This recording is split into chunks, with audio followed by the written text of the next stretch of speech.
Welcome to the Whitetail Advantage podcast with your host, Brett Boven. Thank you for tuning in and enjoy the show.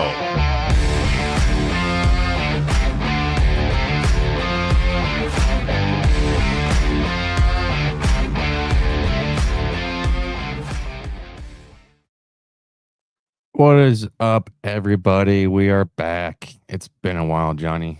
Man, it's been a little bit. Yeah, that's for sure. I mean, but I understand so many people out there might be a little upset. Like, oh, why aren't they putting a lot of live shows out there? Why aren't they putting out a little bit more extra episodes? What's going on? Also, you got to remember, guys, we love you guys. We thank you, everyone that supports the show and this and that. But also got to remember, we do a lot of shows throughout the year, and we always say on this show here, it's family first, and these are the last like 3 months of the year where it's like, all right, we want to kind of put a little time in, more focus on more of our self at mind and peace with our hunting. I mean, we still do shows throughout the hunting season, but we have Thanksgiving, and then we have Christmas, and then we have New Year's. I mean, these kind of stack on top of each other. And because we put a lot of time throughout the year, we don't do a lot of episodes throughout these last 2 to 3 months of the year. So I just want to kind of like say that we appreciate you guys just kind of like, all right, taking a second look, take a step back and look at the grand scheme of the schedule that we do here, because we do a lot, at least in my opinion. I know I do a lot of my stuff. I do a lot of stuff on the back end, but yeah, I just wanted to say that point. And I have a lot of other things I want to say too, but I'm just going to leave it at that. So let's do a show on what grinds Brett's gears. So that was all the good stuff that you got going on. Now, tell us what really grinds your gears, Brett.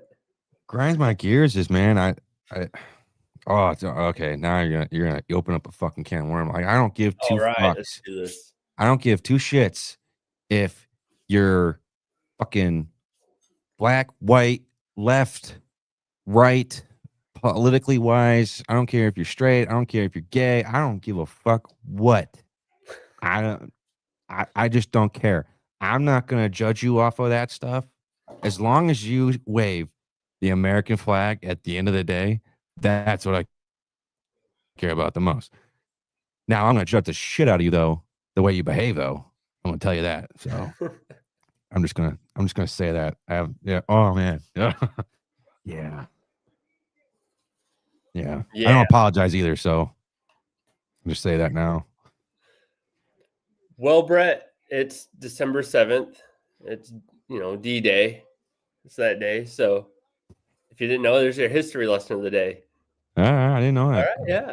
So the season's wrapping up. It's December 7th, right? Yeah, 7th. Yeah. Got about 3 weeks left to hunt, a little bit over. Pretty much, yeah. Yeah. So how's your season been? Ups, downs? How's it been, brother? Let's say I think I probably would have rather have gone through a giant cactus being pulled through 100 yards worth of cacti. And I'm sure that probably would have been a lot more enjoyable than the fucking hunting season I had this year. It was brutal, man. I mean, I did some self-filming, so I'll be releasing some of those videos here as time goes on and kind of showing my ups and downs and the struggles that I had this year. I'm just telling you, so as you know, I don't gun hunt. So I basically burn a lot of my PTO that I set aside for hunting season. I allocate that pretty much all the way through from October 1st to November 14th. Yep. And after that, I'm pretty much done. I can only really hunt on the weekends if I can get the time. I did a lot of things. I did saddle hunting this year. I'm just trying to do a quick recap of things. And we kind of had a lot of bad run with EHD on the property. Tried coming out to your place. Thank you again. I know it's public land, but thank you for inviting me to come out there and hunt where you hunt out there. Anytime. Had a lot of ups and downs with saddle hunting. I know from talking to you, there's a lot of things I can be working on. a lot of things I'm going to be I've already been making like a sheet of like, all right, I want to get this in the off season, this, and this, and this. Oh yeah. And I start preparing. Yeah. And after deer season, it becomes shopping season, and that's when we buy all of our stuff. I made a list and I sent it to the wife and I sent it to my parents like, hey, if you're going to get me something, make sure you order this exact thing in this quantity and this size. And I set URLs with it too. Like, don't deviate from this shit. Make it simple. That's exactly, man. No, but I'll say this. I love XOP, but I think what I've learned, I'll say this real quick. I'm not a single panel guy. I have lower back problems. I need a little bit more support. I think XOP, they are killing it in the mobile saddle. I said this in our group text. Yep. I think they're killing it in the hybrid system with the lightweight of things. Their sticks, they're amazing. I think their tree stands are amazing as well. I don't have them, but just seeing them and listening to Dave talk about them and show us his videos. Yeah. They got that stuff set up, but I think they need a little bit more time. I know they're new. I think they still have a lot of growing up to do in the saddle wise. I think just looking at things, there's a lot of things from Latitude that I'm going to be looking at. Yeah. Because there are here in Michigan. I do support a lot of Michigan homegrown companies. And I think there's one thing that I'm going to be looking at with them. I think they're killing it with the saddle gear. I think they're really doing that with a lot of things. I prefer XOP sticks, though. I love the standoff and all that, but oh yeah, I'm going on a long ways. I'm sorry, I don't mean to. It was November. I want to say this real quick. It was November. It was a Monday, the week of Veterans Day, the 10th or 9th, some shit like that. I don't remember. Anyways, it was raining and snowing on Sunday, and then it was doing the same thing again on Monday. And I took the 2 weeks of November off, and I got out there a little bit later than I wanted to, but it was probably around 4 or 5 o'clock. Things were starting to pick up. I was out there, got around out there around 11, nothing happening till about 4 or 5 o'clock, and things just started running around, just does. And these little spike fuckers were just running around and everything, just chasing them and everything. I'm like, well, this is great. I'm having a lot of fun, but like, where are all the good bucks at? It's just like fun to watch, don't get me wrong, but I'm like, give me something that I might get a chance to shoot at. So I'm sitting in my tree stand and I'm hearing these does, and I'm hearing this buck doing that little grunt noise that he's doing, chasing this one doe. So I'm facing this way, and as I'm looking this way, to give you kind of perspective, it go in about 10 yards in front of me, it's straight, and then it goes straight up a hill. And it's snow, so I can see a long ways. Yeah. But at the crest of it, I saw this deer coming, and I couldn't tell what it was. I could see that it was a buck, and it was a decent looking one, but I couldn't tell exactly. It was like, do I want to shoot this one? But granted, if it had like anything out to like a spread, I was going to shoot it at this point in the year. Right. But dude, so as he got to the crest of the hill, he's running right at me, like along the trail, because So like I'm here and he's running up the trail this way towards me. I didn't grab my bow because in my mind, I'm curious to see if you would have done the same thing. This is what we were talking about earlier. Yeah. I didn't grab my bow because he has a plain sight right at me. Granted, I can tell that his nose is on the ground looking for does. Yeah. And he's gun hunt on that. I didn't want to take the risk just yet of grabbing my bow real quick, because then I had to grab it and turn around like this and swing around the tree because of how close it was to the tree, and it was on the right side. I figured, all right, if I can get him to this point right to the side of me, I could get a chance to grab it real quick and pull it into my chest and then figure out what's going to happen next. And if he goes up this trail like I predicted I wanted him to do, I could get a shot off at 20, 21 yards Yeah. and be golden. He's getting closer and closer, and I'm like, this buck is huge. He's got spread. He didn't have a lot of mass, but he had spread and some height to it. I'm guessing he was close to 150-inch deer. And I tell everyone, when you're in a tree stand, you gotta be thinking of a bunch of different scenarios, like the most off the wall fucking shit, man. And I've thought of a scenario where if I was sitting in the tree and a deer came and got behind this tree, and then he actually went up the hill and to the left. I know it's hard to visualize, but I always thought to myself, what if a deer actually did this? Like he came from the hill and then he got to like this small little tree behind it, waited there and said, fuck it. I'm going to go up to the north a little bit, up this little side hill and walk across the little hill and then just walk to the west and just do that. Yeah. Sure as fuck. I thought of that scenario like what, 4 or 5 years ago, and thought to myself, there's no way a deer is just going to randomly do that, especially in the rut. Like, what are the odds of this fucking happening? Because their minds after pussy. There ain't no way they're gonna do that. And what the fuck happens? This fucker gets behind that one tree and does exactly what I thought would happen if this scenario I thought of. Yeah. Went up the side of the hill, got behind it. Now the problem was I couldn't tell the depth from. I knew the tree that he was behind was about 27 yards. Okay. It was hard to tell the depth of how far he was from the tree to where he was at, so I couldn't really get a good distance. I finally was able to range him at 32, but he kept moving, and I couldn't. He just was speed walking out of there. And at that point, I'm like, well, there goes my fucking season. Just a big giant fuck you. Oh man. And I just keep replaying in my head of that first 10 to 15 yards of where I saw him coming off the base of that hill, coming up towards me to grab my bow or not. Because even if he got before that small little sapling tree in front of him to where he stopped, I'd be pushing a shot that would have been really of a tight angle of like quartering towards me. Okay. Like it would have been how do I want to like say it? Almost So like I'm like basically facing the deer. Like we're basically face to face, and he just started tilting a little bit.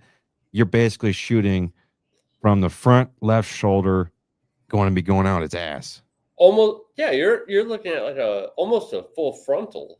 Yeah, like it was that type of an angle type of shot. And I was like, even then, I'd like, do I even want to take the risk of doing that shot if it gets to that point? So I guess my question is for you: would you have grabbed your bow or not?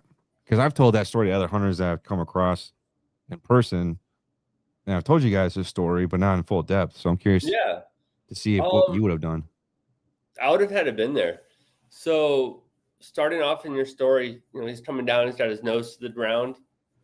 I would have taken that opportunity to grab my bow. I mean, but you're wide open. Yep. I would have been. He's in your his view is in your direction. You're like, yep. But with his nose down to the ground, he's focused on that right now. And I would judge it. I'd make that slow initial move and just keep inching. If you notice you, stop and wait for that next opportunity. I mean, that being said, what you did wasn't wrong at all. I mean, but I would have taken a chance. You also got to remember, I'm kind of like a rookie bow hunter here because I didn't bow hunt, in my 20s at all. Just got into it in my mid 30s. So I would have played that maybe dumb luck move and start doing it, Yeah. No, I mean, that and everything is like a self-judgment call. You're in that tree. If you get that warm and fuzzy feeling where you know you can make that draw or that, go for your bow and make it happen, yeah, do Mhm. it. But if you know deep down in your gut that you can't do it, yeah, there's nothing wrong with that.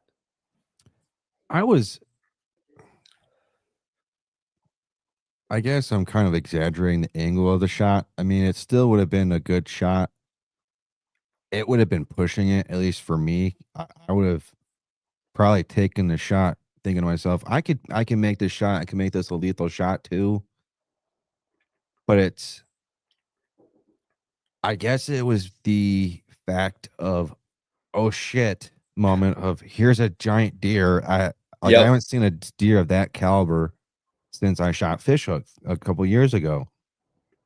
And he was doing the same thing that like fishhook was doing. And fishhook, once he saw me, he never took his eyes off of me. And Yeah. he was going behind trees. He'd look down and look back up at me. I finally said, fuck it. And I pulled back when he was looking away towards to where the doe came. And I said, fuck it, at this point, it's now or never. Yeah. But with this one, and I keep telling myself, maybe you should have tried. But I think, and in the moment, I thought to myself for a split second, I'd much rather take the chance of him going just a little bit past me before I can get to my bow, because then I can move around quickly and get to the spot where I Yeah. think I can get the shot off. And at least I thought to myself, at least I'm giving myself more of a chance to get a shot off. If I go from my bow right now, I'm thinking to You myself, he could see me and I just blew my opportunity of maybe Yep. getting a shot off. Because I've thought of that scenario where a deer got to this point on the trail and I don't know, he didn't smell me, he didn't see me, nothing, because I didn't move one fucking bit, obviously. Something in him said, you know what, fuck it. I'm gonna go up this little hill and just say fuck it, and then we're gonna go this way. Yeah. Like, I think that's more of the reason why I didn't do it, because like I said, I'd rather have the opportunity to maybe get a shot off than me Then to rush it. rush it and make him accidentally see me or make a small movement to where he's like, nope, I don't like this, and go up. Because I haven't seen a doe in my area. They've been around me like 100 yards around me, but nothing like right on top of me. Yeah. It's hard to say. I think I don't know. I'm pissed because the fucker just wants to be a little bitch. Dude, no, I get it, man. Because yeah, you And it's you been a you tough season, man. I mean, yeah, yeah. It started off slow, that's for sure. But hey, on the bright side, you did shoot a doe. I, yeah, I did shoot one. That was a fucked up one, and I But shot it in the face, and it only came back 55 pounds. hey. But Hey, that's your first doe that you shot though, right? that I shot and recovered, yeah. Yeah.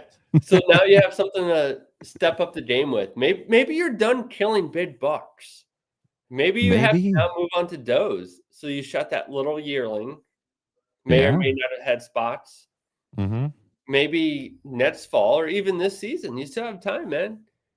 That's a Shoot good point. shoot like a yearling doe out of spots, a little bit more weight. I mean, yeah. Yeah. I mean, we all gotta start. I started off with like a small 4-pointer as my first buck. Well, I So officially, as of yesterday, shot my first spike. So that was pretty cool. I saw that. Yeah. Yeah. So Wait, that I thought you already excuse me. I thought you already shot a buck. So is that correct? Yep, yeah, I shot a big 7 on Veterans Day, actually same day you were complaining about. And So then did you use that what was it? That Annie? I used the 4-point restricted. Yeah, I was gonna say, because that's what a lot of hunters in Michigan do. They'll use that 4-point on one side and Yep. yeah. So I I was think it's a little lucky cheat enough to around. use, I was lucky enough to use that. And then I thought he was a giant doe at first. So that's the only reason I shot. And I walked up to him and I was like, oh, little spikes. So that was pretty cool. Yeah. So I'm going to do a Euro mount and put him on the wall. That's cool. That's kind of Oh, like what Ted Nugent did. I think he did that with it was a button buck yeah. or was a spike. It was something similar to your story. Yep. And yeah, I mean, I've been cutting them up all day. We had loins and bat straps last night out of them. So Oh, that's good. I saw the photos. Yeah. yeah, it was a fun time. Yeah. That's cool. You got to do it with your kids too. That's something So we were actually ice fishing right beforehand. Yeah. And I was like, kids are cold. Let's go out and do a little bit of deer hunting real quick. Mhm. So I was only out there just a few minutes and walked out, checked some of my cameras and came back and walking out.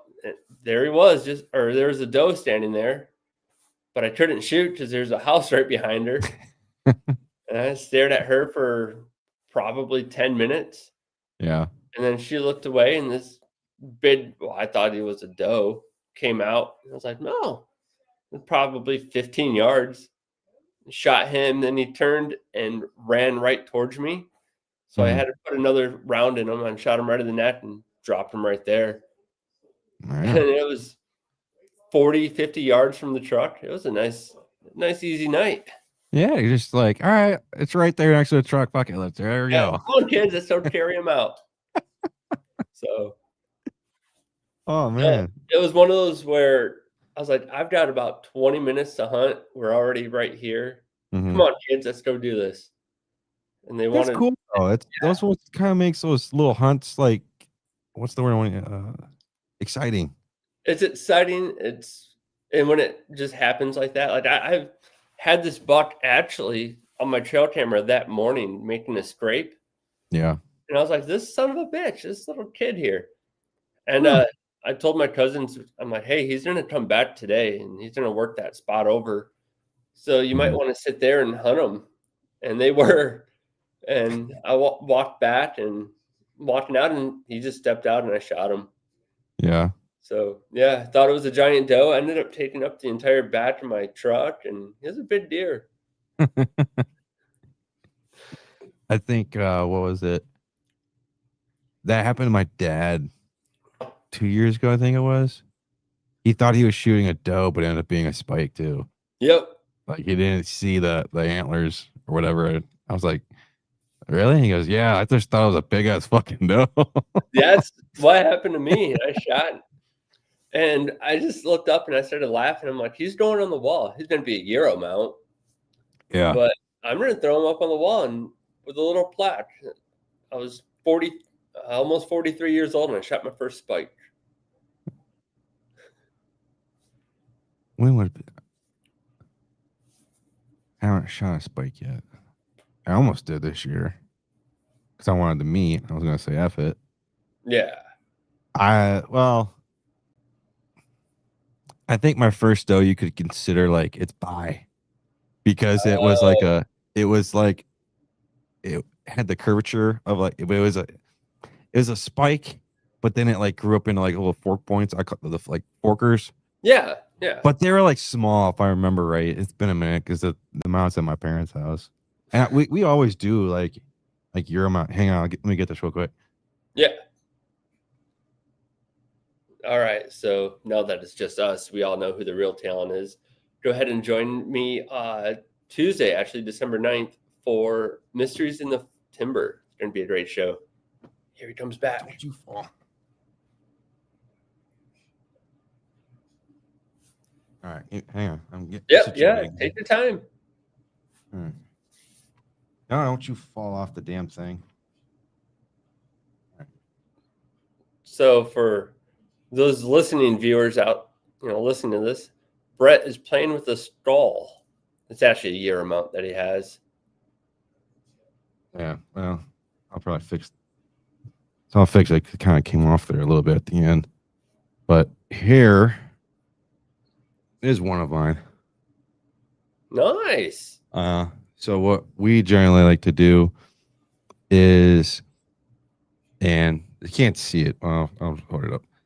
There's my Magnus broadhead from the year I got. It was like 2019. I shot this deer. Yeah. Nice, man. Nothing fancy, but we love doing European mounts. It's our. I really like them. I think they're very unique, and we put this on a plaque, but we generally Yeah. put the holder up against the wall, and it's fun to just kind of take them up and off, and it's kind of like cool to hang and like hold them. I like that. I think it's a little bit cooler. Oh yeah. Doing the shoulder mounts. Those are nice for like those really like 140s and above type world class deer. Like that right. Yeah, like Yeah. those ones are cool. But I think even it would be hard. No, I won't say that. I just love European mounts. They just look so cool. They're the uniqueness of it behind them is great. I love them. Yeah. I've got. So I sent one out to a taxidermist to get done because I've never done one, and I'm gonna do this next one myself. So I'm gonna flush the head and all of that stuff. Now, do you guys do your own Euro mounts or? Yes, we do our own Euro mounts. We've been doing Euro mounts ever since I could remember. But I think we just started a new technique 2 years ago. So now, what's your technique? My dad found this way where we bury it in like play sand, and we wrap the antlers in tin foil, and then we just let it sit there for like a year. Yeah. So when I shot my deer last year, I shot him like October 20th or some shit like that. I don't remember. Then we got the deer head back from the meat processing place, and then we wrapped them up in tin foil, the antlers at least, buried the skull itself into the play sand. Then we put like this little container above it. And we put like 2 cinder blocks, and we just left it sit there for like a year ever since the day we put it in. And it comes out very orange-like.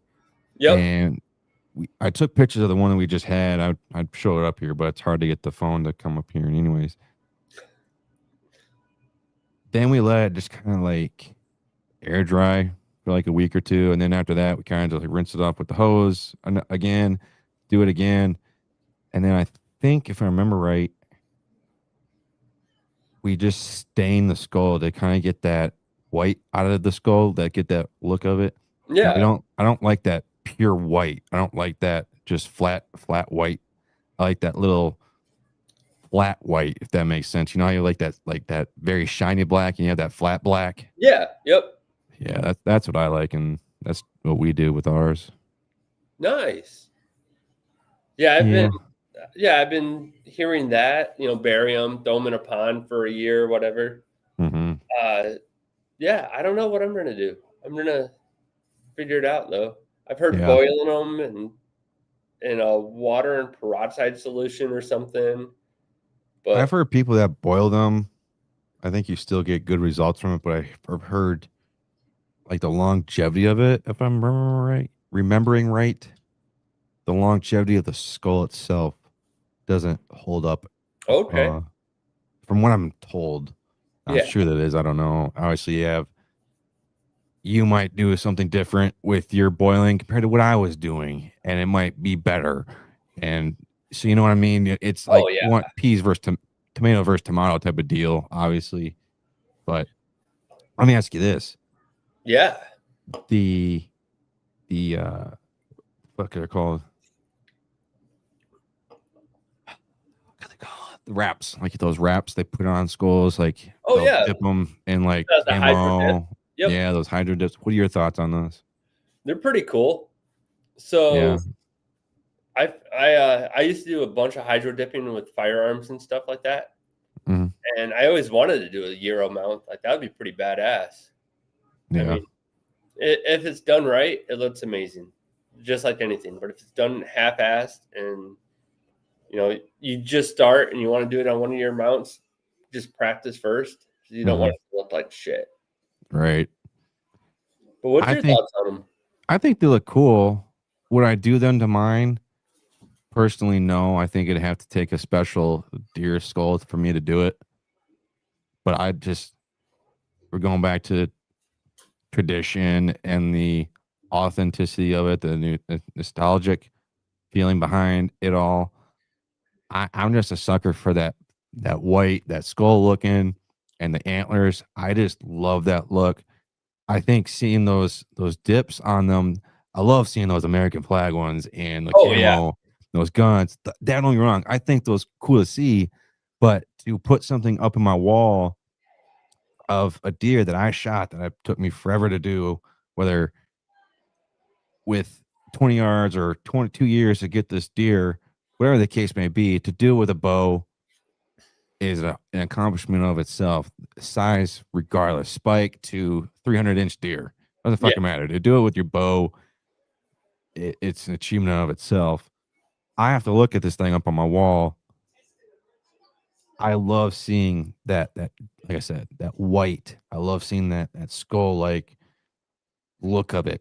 Like you see those bull mounts. Oh yeah, skulls. That's where I think it's driven from, is that because I just think that's just fucking badass to see, man. I think that's what it is. I don't know. Maybe like something, maybe a cool one, maybe. I don't know. Yeah. Do one in diamond plate. Yeah, I do one on pure fucking gold. Be like, yeah, that deer's worth $1 million fucking dollars, bro. That's right. Well, it's only like a little spike. That one? Yeah, no kidding. It's like, no shit, there it was the last day of the season. I've got $2,500 in my bow, another $200 in arrows, $100 in broadheads. Just start going down the list, and it ends up being like a fucking $15,000 deer that you shoot.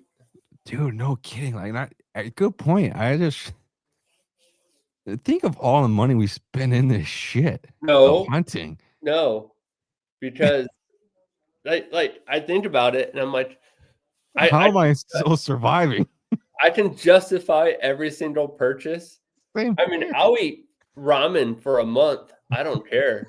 But I'm not going to freeze my ass off in December either. Right. I mean, I was hunting one time this season in the rain, and my deer I had was water repellent, but not waterproof, and I got fucking soaked. And I was in the truck, not even dried off, ordering stuff on my phone. Really? Yeah. I'm like, I will not eat for a week in order to be able to afford this right here. I remember when I came to your place and we went hunting.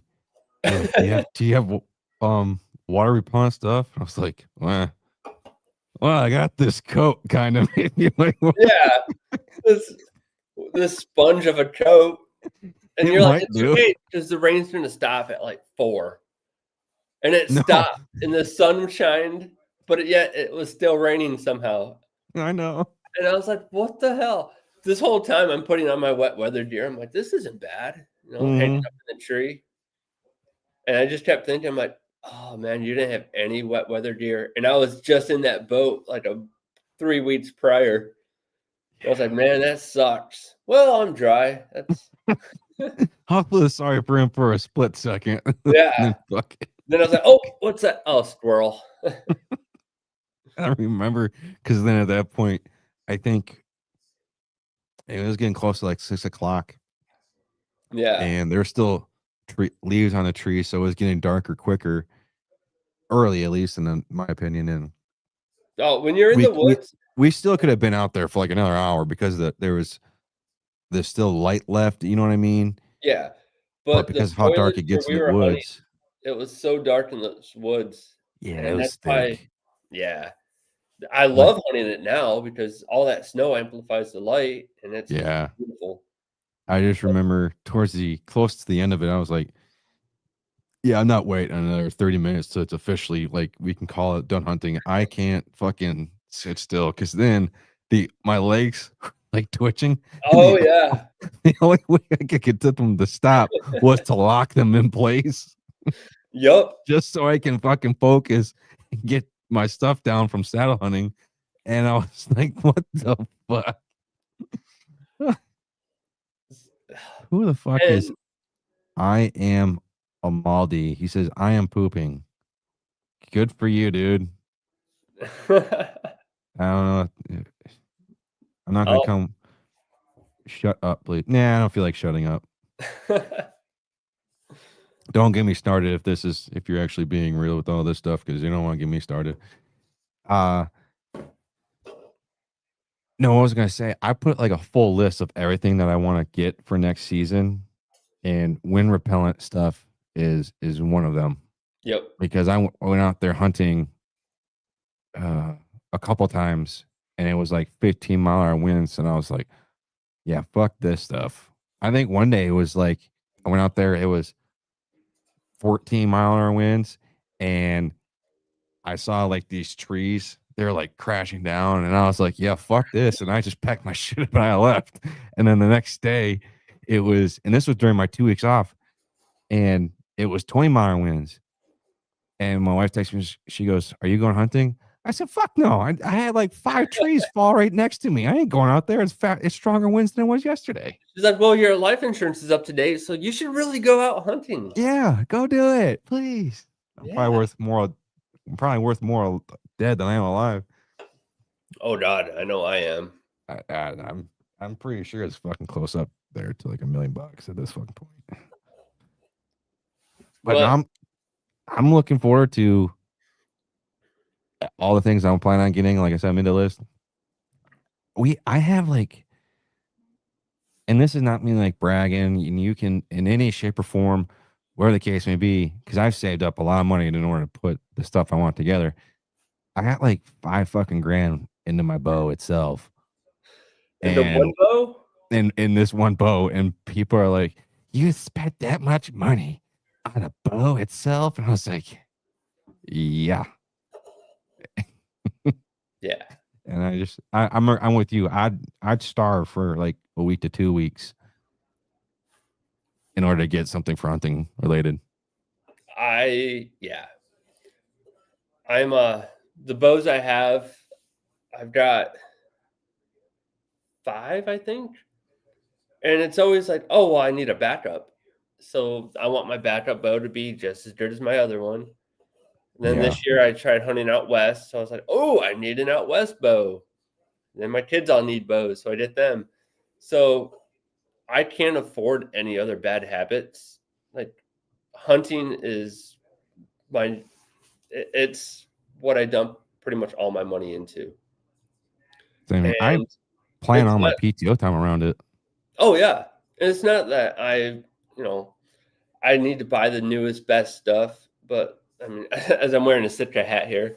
Yeah, you privileged motherfucker. Yeah, I do buy Sitka. I wear pretty much all my stuff is theirs.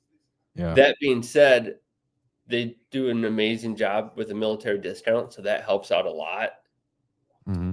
And it makes it almost affordable. You were in the military? I had no idea. Yeah, for a little bit. I didn't know. But no, like I'm not going to buy the high-end bows and all the fancy. I will never pay $300 for a stabilizer. I just won't. Yeah. But the gear that I do use, it's all the mistakes and what I wasn't looking for have led me up to these bows. Like I shoot an elite bow. Mm-hmm. I've shot all sorts of other bows. That's just the one that I like. It works great for me. So yeah, I'm going to buy, an elite, and I'm going to tune it the way I want to and have it set, basically built for me. Yeah. And if it costs, whatever, $3,000, I'll do that for everything because it's going to last you forever. Yeah, you got to invest in this stuff. It's not something like, oh, I'm going to buy this for 1 year and then the next year I'll see how it goes. No, this is an investment. You got to remember, you're shooting an animal. Oh, so yeah. You owe it. I mean, you don't want to cheapskate things, but you don't need to spend the top dollar line for things. But you also got to make sure you buy good quality worth equipment, because let's say you're just trying it out for the first year. You owe it to the animal to give that everything that you got and not half-ass your prep work, your training work, all that stuff. And you can't half-ass your equipment either. That being said, bow hunting hunting in general is becoming a rich man sport. It So is. if you know someone, try their stuff. I mean, that's how I shot a lot of my stuff, shooting my buddy's stuff. Just it sucks. I mean, my first bow, I think I paid like $200 off Craigslist. And Mine was $300 for the Bear or Martin Jaguar. Yeah. And I just progressed. It's not something that, I jumped into hunting and bought the most expensive stuff. I hunted with blue jeans and flannels and everything else. And now I'm of that age where I don't like to be cold. So I mean, that being said, I still use my Army issue waffle gear. That's like the warmest stuff I've ever had. Oh, really? Oh, I can imagine. Yeah. Yeah. So I wear those all the time. But everything I have, I love it. It's warm. It's comfortable. It works for me. And I'm just at that point now where I want to be comfortable in the woods on these December nights, I think it was when the lift came out. I was saving up for a couple years. I was going to say like, all right, I'm going to make this my last bow. I want to shoot this and that. And I was looking at the lift. Long story short, tried it, fucking hated it. Yep. Tried the Phase 4 and tried some other bows. And when I shot the Phase 4, instantaneously fell in love with the motherfucker. And was like, yep, I'm buying this bow because the bow I previously had was the Vertex. Yeah. And then I ended up with getting the Phase 4. And I've tried different bows. And it's not like it's me saying like, oh, I've got Matthews, so I'm Mr. Rich and popular and I'm fucking the king of bad worlds and this and that. No. You also drive an Audi. Apparently other people drive a Prius. Okay. That's right. No, it's whatever you shoot. That's just what we do also in brotherhoods and brothers. We're going to make fun of you for what you fucking do in your hunting with what you wear and shit like that. I'm going to make fun of John for he's wearing Sika because he's probably sucking on some golden dick to get all that stuff. He's probably saying the same thing with me and my Matthews shit. You drive a Dodge. I do drive a Dodge. Don't you fucking go down that road to me, motherfucker. All right. We make fun of Dave because he's shooting a PSE because he's from the dinosaur age, just like they are too. So now, it's a great company. That being said, have you seen the new Sicario from PSE? No, I haven't yet. The one that because a lot of the bow companies just came out with their new bows. Yep, they came out and November. I don't remember seeing their bow. I might have to try one. I'm going to go down to the archery shop here in town and try one of theirs if they have them. But what is it about that you like that makes you want to go try it over your Elite? All the specs are really about the same. Mm-hmm. And I've shot PSE in the past and I never found them anything special. But I don't know. It's just I'm going to try this Sicario. I'm not going to buy it. I'm going to try to shoot it, see how it feels. Yeah. But it's a really forgiving bow is what they say. And these Elite are super forgiving for making bad shots, speed shots, stuff like that. But I'm going to try it. I'm going to keep an open mind. I'm probably going to stick to my bows that I have now because I'm still paying them off. But but no, it's I'm going to try it, see what the hype's all about. And if it sucks, I'm going to keep telling Dave that PSE stands for pretty shitty equipment. That's what we do. That's what we do. I have nothing against PSE, but I hate Dave. That's what it is. Just a little bitch. So, yeah. Side note, why do I look like a fat fuck in this? Because I swear, like if I move my hoodie down, I don't look fat. But if I put it like here and I squinch up here, I look fat. Well, I think this kind of makes it look fat too. I think just my regular face makes me look fat. Yeah. I only weigh. I lost weight. I'm down to 200 pounds, man. No, I'm up to 205 now because I've been drinking beer and it's in the wintertime. So, but I don't know. Not bad. 205 and you're 5'6". Yeah. And I'm actually 5'10 and a half. Thank you very much. That half makes a difference. Oh, it just sorry. Yeah. And I started at 225 back in March, so Nice. I was Well, pretty proud of myself. congratulations. I mean, you made it past Thanksgiving. Christmas is right around the corner. You know what we had for Thanksgiving instead of turkey? What? Beef roast. Nice. Beef tenderloin. Okay. Yeah. We spent a lot of fucking money on that shit. We bought 2 of them. We Nice. bought 2 of them. And so me and my dad are going up to my dad's best friend's house up north for a weekend, like a guy's trip Up in the UP? up in the UP. Yep. Is this coming up soon? Oh, dude, it's like 20 days away. I'm fucking excited for it. We leave midday on Christmas. Oh, okay. And yeah, because we want to make. I'm not explaining myself. We're just leaving midday. You guys are probably like, "Oh, why are you fucking leaving midday on Christmas?" Blah, blah, blah, blah. My family and the way we do things is going to be different than yours. Go fuck yourself. Anyways, we're leaving midday on Christmas. No, that stuff.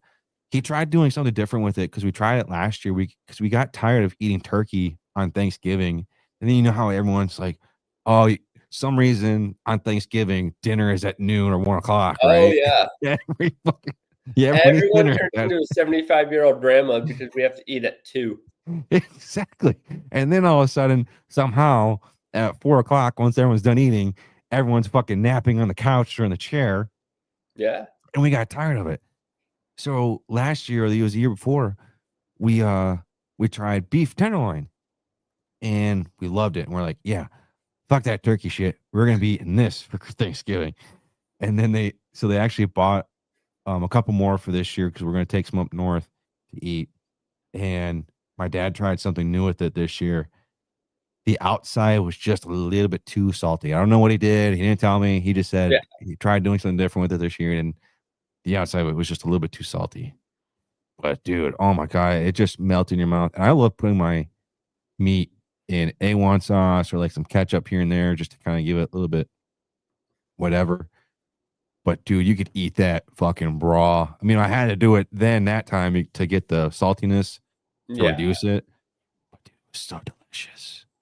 It was like I was going up and agreeing with everything you said until you said A1 sauce and ketchup.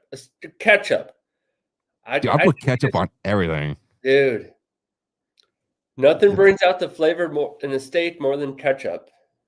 That's man. That was hard for me to even say. That's so wrong. Just spit water all over my microphone. Son of a bitch. Oh man. My kids don't even put ketchup on steak. They know better. Nothing gets the flavor out of a steak more than ketchup. I know everyone's out there probably judging me now. Oh man, I am. They're like, this guy. We're taking hunting quote unquote advice from this motherfucker. I'll take hunting advice from you at all. I'm not going to take culinary advice from you now. Here's your beef tenderloin, $74 a pound. Fucking Heinz ketchup as a baster. I mean, I'm trying to drink some water. Here's Heinz ketchup. But that's just like I have ketchup for hot dogs, hamburgers, shit like that.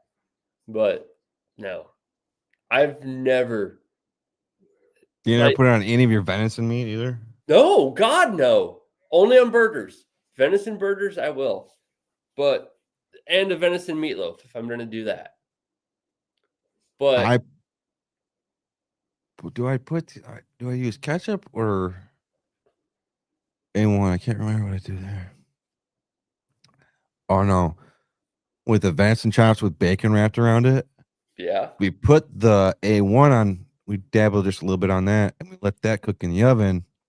And then I just dip it in a little bit in the ketchup. So this morning I had family down from up north and we were hunting that farm this weekend.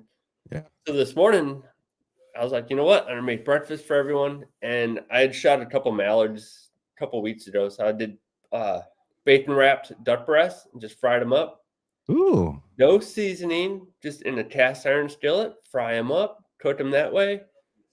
Amazing. With wild game, I don't put a whole lot of seasonings on it. I'll use Flavors of the Forest, the Bigfoot breath. Yeah. I use that, especially in my burger, Mhm. but that's really about it. Ted Nugent, I think, said it best. Salt, pepper, fire. I mean, that's Good point. pretty much with venison all you need.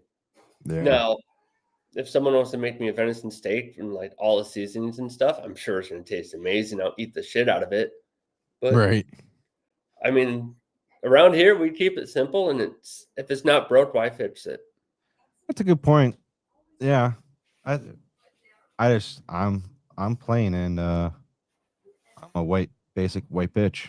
Now, do you eat the venison heart as well? No. No. don't do Oh that. man. So I made some for my family this weekend. Oh, And with really? that, I'll use like Montreal steak seasoning, Mm. and you just slice it super thin. You clean it up, slice it thin, and I'm just like a sugar packet, like super thin.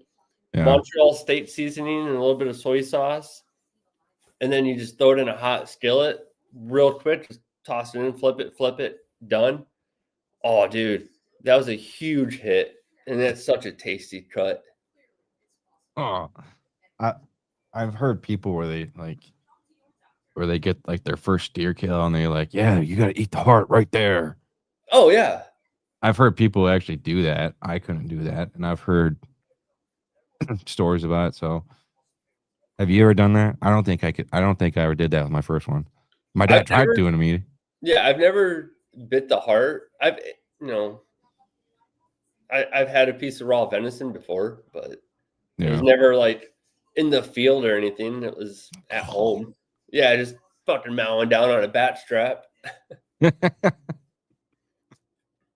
Well, dude, we've been going at it for a while tonight. I know we have got a lot of things we got to talk about because we've been off for a while. We've been off. It's hunting season.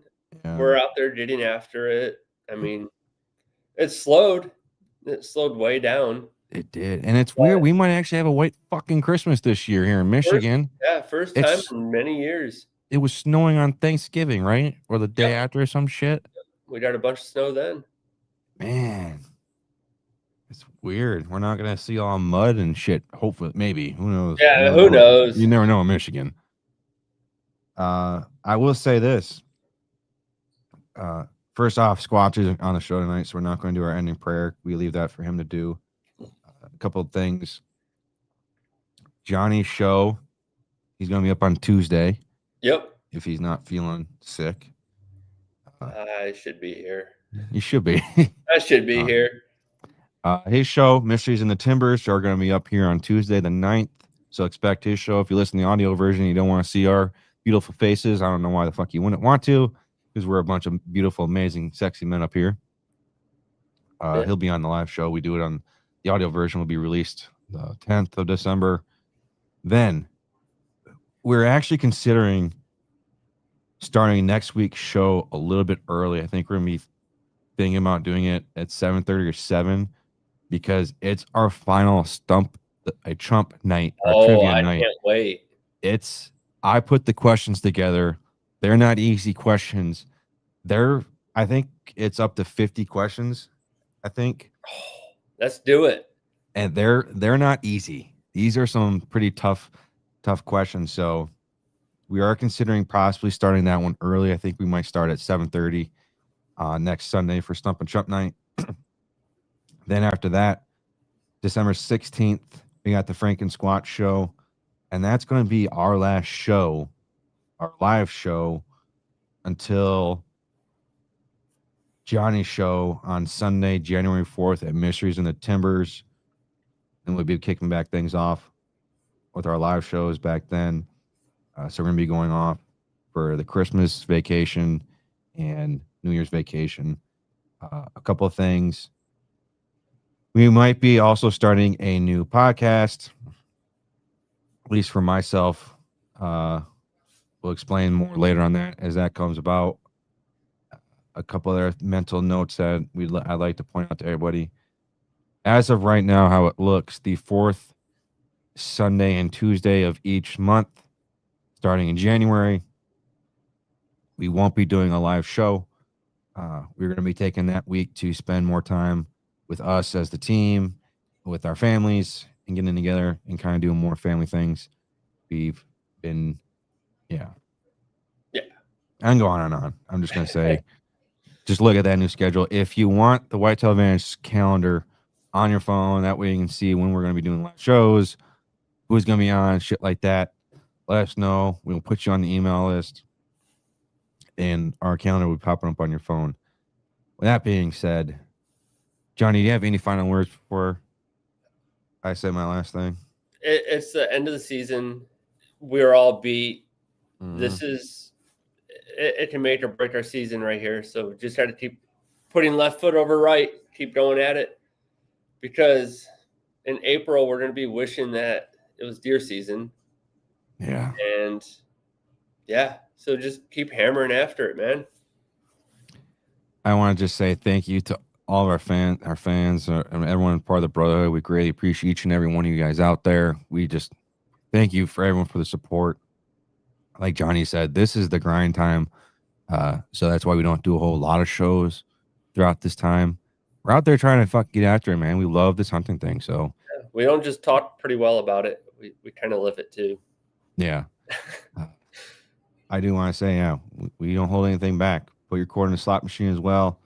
And I just can't say thank you enough to everyone out there. We appreciate each and every one of you guys out there.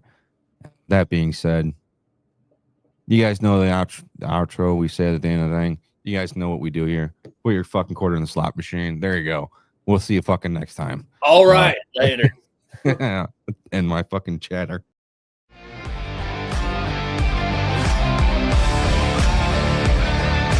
Thank you for tuning in to another episode of the Whitetail Advantage podcast.